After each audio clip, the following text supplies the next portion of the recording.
Kidney অথবা মূত্রথলির যে সমস্যাগুলি এটা কি প্রস্টেটের কারণে হতে পারে? হতে পারে। সেটা হচ্ছে লং টার্ম সমস্যা। খুব সিম্পল। সাপোজ যে দরজা আছে, যে দরজা দিয়ে আপনি এখন ঢুকলেন ভেতরে, ভাবুন দরজাটা হচ্ছে প্রস্টেট, আর নিজেকে কনসিডার করুন যে আমি হচ্ছে ইউরিন। সাপোজ আমি আপনাকে এখন দরজা দিয়ে বলছি বাইরে যাও, দরজাটা খুলে দেওয়া হলো, আপনি বাইরে চলে গেলেন, দিস ইজ নর্মাল। এখন সাপোজ কেউ বাইরে থেকে দরজাটাকে ধরে রেখেছে, খুলতে দিচ্ছেন, তখন আমায় কি করতে হবে? আমি আপনাকে ধরবো আর আরেক হাত দিয়ে জোরে দরজাটাকে ধাক্কা দেবো। যখন আমি যে বাইরে আছে ওকে ওর যে জোর দিচ্ছে ওর জোর থেকে বেশি জোর দিতে পারবো, তখন দরজাটা খুলে যাবে, পরে আপনি বাইরে চলে গেলেন। এরকম যদি রিপিটেড হতে থাকে তাহলে কি হবে?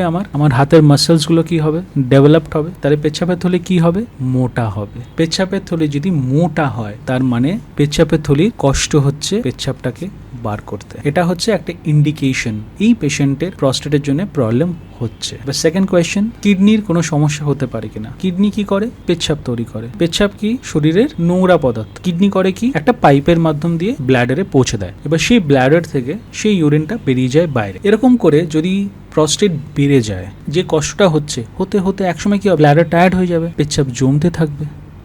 যদি পেচ্ছাপের থলিতে পেচ্ছাপ জমতে থাকে, যে কিডনি আর পেচ্ছাপ উপর থেকে নামাতেই পারছে না, কারণ নিচে খালি হলে তো নামাবে, তখন কিডনির ফাংশন এফেক্টেড হয়। Related, everything is related.